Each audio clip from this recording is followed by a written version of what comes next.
Selamat malam teman-teman semua. Kita jumpa lagi di channel saya yaitu Empu Gelol. Mudah-mudahan apa yang saya sampaikan semuanya menjadi sesuatu ilmu budaya yang baik dan bermanfaat. Untuk sesi yang yang ini saya akan mencoba bercerita masalah tentang yaitu taring harimau bagi suku Dayak Benua. Memang sorry. Memang banyak orang mengatakan bahwa di Kalimantan pada umumnya tidak ada taring harimau. Taring harimau hanya ada di daerah lain Sumatera serta daerah pulau lainnya. Tapi pada kenyataannya, meskipun di Kalimantan pada saat ini tidak ditemukan harimau yang dimaksud, tapi rata-rata orang tua zaman dulu, orang-orang kita benua, hampir setiap lamin, setiap kampung, itu pasti ada menyimpan taring harimau. Di dalam menyimpan taring harimau itu kita juga tidak tahu berapa jumlahnya yang memiliki, tapi di dalam kampung itu pasti ada yang memiliki. Menurut cerita, taring harimau yang ada pada suku Dayak Benua yang disimpan dan sebagai dianggap benda pusaka peninggalan leluhur, itu kami orang Dayak Benua tidak pernah membelinya dari daerah lain. Tapi itu dari leluhur kita di zaman dulu memang mendapatkannya bermacam-macam cara. Ada yang mendapatkan melalui mimpi, ada yang didapat atas dasar permintaan si harimau sendiri minta, artinya dia dibunuh dan lain-lain. Banyak macam cerita lainnya. Jadi belum pernah ada diceritakan bahwa taring harimau yang ada pada suku Dayak itu dibeli, sumpamanya dibeli dari daerah lain, sumpamanya dibeli dari daerah Sumatera atau dari Afrika dia beli, nggak ada. Jadi semua taring harimau yang ada itu adalah memang taring harimau miliknya orang Kalimantan dan memang taring harimau Kalimantan.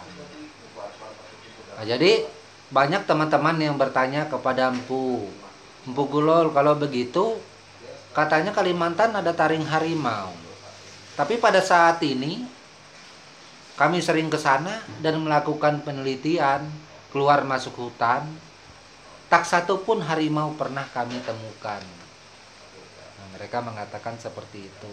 Jadi saya sempat mengatakan juga kepada mereka, memang di saat ini saya juga sangat yakin bahwa di hutan Kalimantan kalau mencari harimau yang wujud langsung terlihat seperti harimau yang ada di daerah lain, itu tidak akan ada.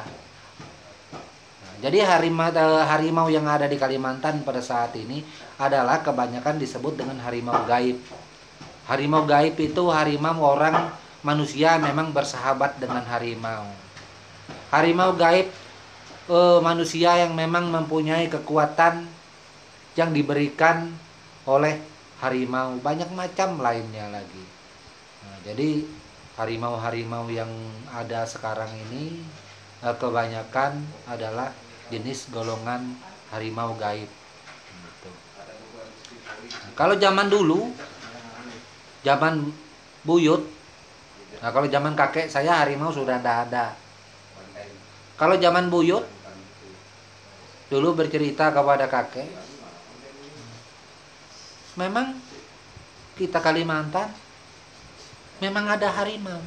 Nah, ini sangat bertentangan sekali dengan para peneliti yang ada beberapa kali melakukan penelitian ke pulau kita Kalimantan.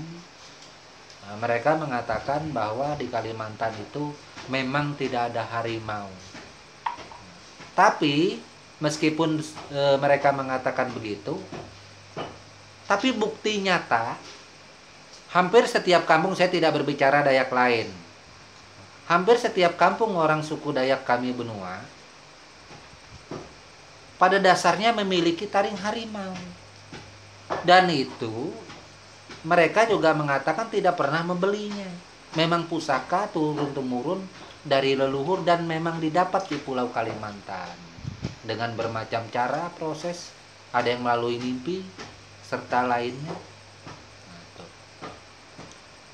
Jadi di dalam ritual orang suku Dayak benua ini, apa fungsi taring harimau? Fungsi taring harimau yang ada, kalau menurut di budaya kita suku Dayak benua, tujuan tertinggi dari taring harimau adalah untuk sumpah. Apabila mengalami perkara besar, sumpamanya, tidak ada yang ngaku salah, semuanya mengaku benar, gitu. Bahkan sampai pekili kelakar timang teraju, gitu. Disumpah tidak mengaku, sampai ada bahasa benua menyebutkan di situ sampai ngelolo pembeli timang. Ngelolo pembeli timang mengulum taring harimau, bersumpah. Barang siapa yang melakukan pelanggaran, maka dia akan umur pendek beserta keluarganya akan kena imbasnya. Nah, itu semacam sumpah dan kutukan. Makanya itu kita orang Dayak ini sangat memegang teguh tradisi adat itu. Makanya jangan heran, hampir setiap kampung suku Dayak benua itu rata-rata memiliki taring harimau. Harimau memang adalah suatu spesies binatang yang dilindungi. Wah, empu kalau begitu, empu orang Dayak membunuh harimau itu kan dilindungi. Kapan orang Dayak membunuh harimau pada saat ini? Orang Dayak tidak pernah membunuh harimau. Tapi orang Dayak ada menyimpan taring harimau dari leluhurnya. Yang bisa dibuktikan di Pulau Kalimantan ini itu hanya macan. Kalau taring macan banyak yang memiliki, banyak yang punya. Dulu juga pernah terjadi, mereka mengatakan para peneliti bahwa di Kalimantan juga tidak mempunyai badak. Tapi di dalam legenda kita Dayak benua turun-temurun, termasuk almarhum kakek saya juga pernah berburu badak zaman dulu, menceritakan berburu badak untuk mengambil tulanya. Seperti itu. Nah, jadi pas tidak sekitar beberapa tahun yang lalu, akhirnya badak memang ditemukan di daerah Kutai Barat. Nah, Kabupaten Kutai Barat, tepatnya di daerah hutan, pokoknya di daerah Damai atau di daerah berbatasan dengan Besi. Di sana ditemukan badak. Badak memang ada di Kalimantan. Meskipun langka, tapi terbukti badak itu ada. Nah, sekarang yang jadi kontroversi, sering dibicarakan masalah taring harimau. Orang Dayak ada menyimpan taring harimau, tapi mana harimaunya gitu? Nggak ada. Saya, Mpu Glol juga sering ditanyakan itu. Mpu Glol gimana sih yang masalah ini? Mungkin Mpu Glol bisa memberikan jawaban yang masalah taring harimau. Saya bilang, kalau untuk memberikan jawaban, terus terang saya juga tidak mempunyai jawaban. Tapi kalau saya memberikan cerita, memberikan gambaran, legenda orang tua zaman dulu yang berkaitan dengan taring harimau, saya bisa. Gitu.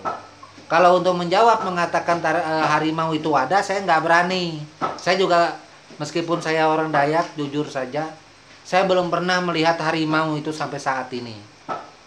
Nah, mungkin kalau ada yang lain pun, kalau pernah melihat tapi adalah harimau gaib. Kalau kenapa yang lain bisa melihat itu empu sebut harimau gaib? Karena hanya dia yang bisa lihat, orang lain nggak bisa lihat, kan berarti harimau gaib. Karena kalau harimau gaib ini hanya orang-orang yang punya sahabat dengan dia, hanya orang-orang yang memang kepingin dia temui, maka orang tersebut akan melihat harimau ini dalam bentuk wujud. Meskipun ada 100 orang di situ sumpamanya yang tinggal. Kalau harimau ini gaib ini hanya kepingin menunjukkan kepada satu orang, yang 99 itu tidak akan melihat harimau. Seperti itu. Itu cerita masalah tentang taring harimau yang ada pada suku Dayak Benua. Apa saja fungsi taring harimau di suku Dayak Benua ini selain untuk bersumpah? Kalau zaman dulu mandaunya suku Dayak Benua ini, kalau kepalaknya itu, pengaitnya itu, nah dia kan pakai macam-macam itu. Ada yang dari kepala tukung, ada yang taring harimau, ada yang kayu-kayuan nanti patuk ular. Kalau dia dipatuk ular, direndam kayu itu dalam keadaan terdesak, dia minum bisa sembuh, atau dia mengulum kayu itu, maka patukan ular tadi bisa sembuh dengan seketika. Itulah salah satu tujuan daripada kepalak yang ada. Jadi kepalak mendau ini dia taring harimau bisa juga. Apakah semua orang benua memakai kepalak mendau taring harimau? Wah, enggak semua. Kalau sampai dia kepalak taring harimau itu dipastikan 100%. Dia memang boleh saya katakan adalah orang hebat dan memang bukan sembarangan orangnya. Kalau orang sembarangan tidak mungkin dia pakai kepalak taring harimau. Nah, jadi orang-orang yang punya kelas kasta tertinggi, di antara taring harimau, kepala tukung atau batu ulu bahasa Benua, nah, dia pakai manik, tali kuarnya itu tali manik pakai batu ulu. Nah, itu tradisi orang tua zaman dulu. Jadi saya tidak berbicara sekarang. Kalau pada saat sekarang mohon maaf, itu tidak ada pandang jabatan, tidak ada pandang dia bangsawan. Siapa yang berduit bisa beli, apapun bisa dia lakukan. Itu. Kepalang mendau itu biar 10 taring harimau berjajar bisa dia buat. Karena uang. Itu. Beda dengan zaman dahulu. Kalau zaman dahulu uang itu mohon maaf tidak bernilai. Orang Dayak tidak mengerti uang zaman dulu. Tetap kasta itu berlaku. Jadi apabila kita mengupah orang pakai guci, pakai guci, itu guci itu pasti pakai gong. Kita mau ngaji itu bunyi benua tuh sampai ngolok ngantak, sampai ngelarak antak, sampai pakai guci. Begitu banyak sampai puluhan guci supaya dia bisa diterima dan bisa tutus untuk mengaji sesuatu. Jadi itu untuk masa lalu atau masa lampau tradisi suku Dayak Benua. Jadi untuk suku Dayak Benua sekarang ini, apakah itu tetap berlaku? Memang kalau di dalam cerita seni dan budaya itu tetap berlaku. Tetap berlaku. Nah, tapi untuk mengikuti zamannya secanggih ini yang ada sekarang, siapapun boleh memilikinya. Sumpamanya kayak empu ini bukan manti, bukan keturunan apa-apa. Saya mau kepalang taring saya harimau nggak ada masalah. Yang penting saya ada uang, saya bisa beli uang saya. Nah, seperti itu. Nggak ada masalah. Beda dengan zaman dulu. Zaman dulu nggak boleh. Kalau orang biasa sampai melakukan itu, bahaya. Jadi zaman dulu itu kalau manti itu, bahasa sekarang kepala adat mungkin. Kalau zaman dulu manti, kalau manti itu sampai negur sumpamanya, itu berbahaya. Karena suara manti itu biasanya sering pasti terjadi, makanya itu manti itu jarang sekali menegur seseorang. Dan zaman dulu manti itu sangat dihormati serta dihargai, di samping kewibawaannya, kejujurannya, itu penderitaan orang lain juga penderitaannya dia, sakitnya orang lain juga sakitnya dia. Itu. Kalau manti zaman dulu tuh porus. Apa porus? Banyak urusan orang, urusan dia juga. Sakitnya orang, sakitnya dia juga. Orang ada hajatan, acara besar, sampai potong babi, potong kerbau, acaranya dia juga. Karena dia harus paling sibuk juga di situ. Namanya juga manti. Harus seperti itu. Jadi itu untuk yang zaman dulu. Nah terus bagaimana dengan yang sekarang tuh gelol? Apa orang benua itu masih seperti itu? Masih. Apakah semua? Tergantung pribadi masing-masing. Jadi itu tergantung pribadi masing-masing. Saya Ampu Gelol tidak boleh bilang, wah harus seperti ini, enggak. Dan apa yang saya sampaikan, saya ceritakan ini adalah budaya, tradisi orang tua zaman dulu yang harus saudaraku yang berkunjung ke channel ini tahu dan mengerti seperti itu. Jadi kembali ke cerita masalah taring harimau. Apakah manti zaman dulu itu kaum bangsawan zaman dulu, orang yang punya pengaruh zaman dulu itu pasti ada taring harimau? Itu pasti. Tidak mungkin enggak. Itu pasti. Karena kalau zaman dulu itu taring harimau menduduki peringkat yang paling tertinggi dan terpenting di dalam setiap ada perselisihan ataupun sengketa di dalam urusan atau adat kita Dayak. Apalagi selain taring harimau, Empu Gelol, kepala para manti terdahulu, kelungan atau kelelungan bunyi benua. Maka ketika ada urusan besar, sumpamanya sengketa tanah batas kampung, biasanya maka kelungan manti yang terdahulu itu di atas paruk, di atas lamin itu dimasukkan dalam peti itu, tengkorak kepalanya itu diturunkan, dipelas di situ, disumpah di situ. Itu masalah benar dan salah. Itu orang tua zaman dulu.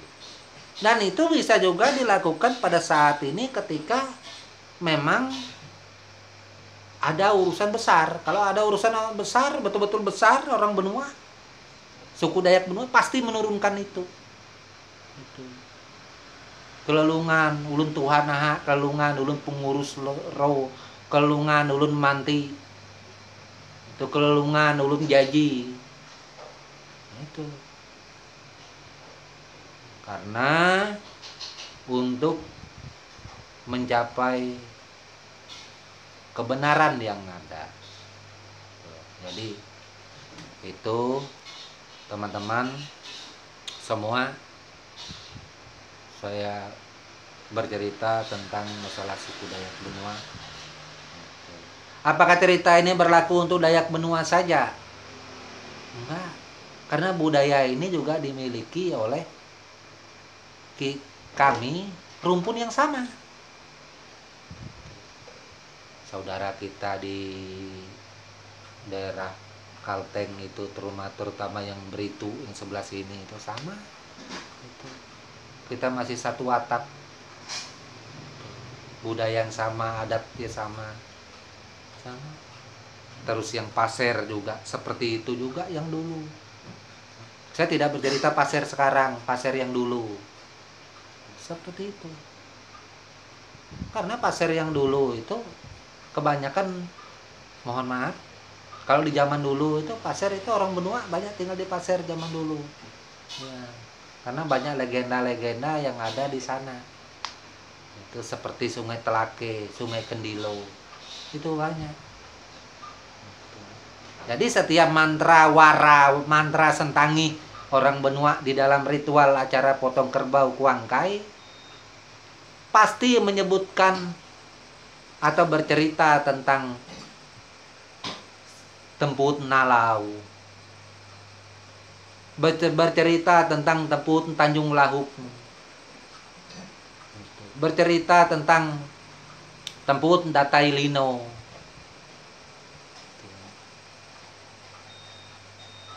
Jadi itulah gambaran-gambarannya. Mungkin kawan-kawan lain yang heran kok bisa seperti itu, Empu ya. Loh, ya gimana lagi? Kita tidak bercerita sekarang. Kalau bercerita sekarang nggak mungkin. Ini bercerita yang memang turun-temurun. Selain penuturan, ini juga menyangkut ritual. Jadi kalau yang masalah Pasir, kalau saya Empu Gelol sering bercerita masalah Pasir, terus terang, saya tidak bercerita menurut pendapat saya, enggak. Saya tidak bercerita menurut kira-kira. Saya tidak bercerita menurut referensi saya atau referensi si Anu, enggak. Saya berdasarkan temput, berdasarkan penuturan, berdasarkan sempuri kalau bahasa sebelah sana. Itu. Jadi Tanjung Lahuk Datai Lino. Ada satu lagi, saya lupa nih apa namanya. Oh next, Tanjung Lahuk Datai Lino, Tanjung Ruak. Ada 3, Tanjung Lahuk Datai Lino, Tanjung Ruak. Itu selalu menghiasi di dalam acara mantra Kuangkai pada acara benua. Jadi memang orang benua ini adalah sebagian memang berasal dari sana. Mungkin ada teman-teman pernah nonton cerita saya waktu saya bercerita masalah Sungai Kendilo dulu. Mungkin ada yang pernah nonton di sini bahwa orang-orang Bentian dari orang-orang benua dari Kampung Kendesi sebelum mereka dari Muntewani, mereka berasal dari Sungai Kendilo dulu. Baru mereka beberapa kali nurun sampai ke Muntewani dan terakhir mereka menetap di Kendesi. Ceritanya seperti itu. Jadi apa yang saya sampaikan ini adalah cerita yang saya rasa bukan berarti saya bilang benar. Cerita yang saya rasa sering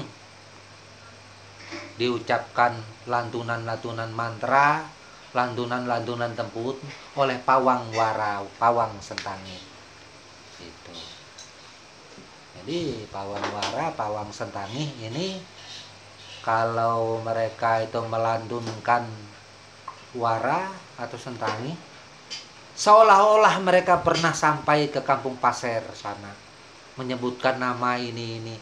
Padahal mereka juga belum tentu pernah sampai. Termasuk Empu Gelol belum pernah sampai Pasir meskipun cerita Pasir. Lucu ya. Seperti itu. Oke teman-teman, terima kasih telah menonton channel saya ini. Terima kasih juga kepada Omar Mildad yang di Pasir. Katanya duduk bersila mendengar dan menonton Empu bercerita. Dan mudah-mudahan yang punya request ini nonton. Empu sudah cerita apa yang jadi permintaan request yang ada ini. Itu. Tapi ingat, meskipun Empu bercerita seperti ini, menyampaikan Apa yang menjadi request itu, saya tetap mengatakan jangan menganggap empu benar. Gitu. Kalau menganggap saya benar, nanti pas salah teman-teman semua ngikut salah. Tanyakan kepada saudara kita yang lain. Tanyakan kepada pawang-pawang yang ada. Kalau perlu cerita saya ini tanyakan kepada kepala adat yang ada. Benar atau salah, mereka mungkin lebih tahu dibanding saya. Bukan kepala adat Pasir saja, maksud saya semua kepala adat yang ada, terutama rumpun kita. Gitu. Oke, itu saja, sekian dan terima kasih untuk pada malam ini. Nah, mungkin kita sambung lagi. Kalau tidak subuh, besok lagi. Wassalam dan salam budaya buat kita semua. Amin.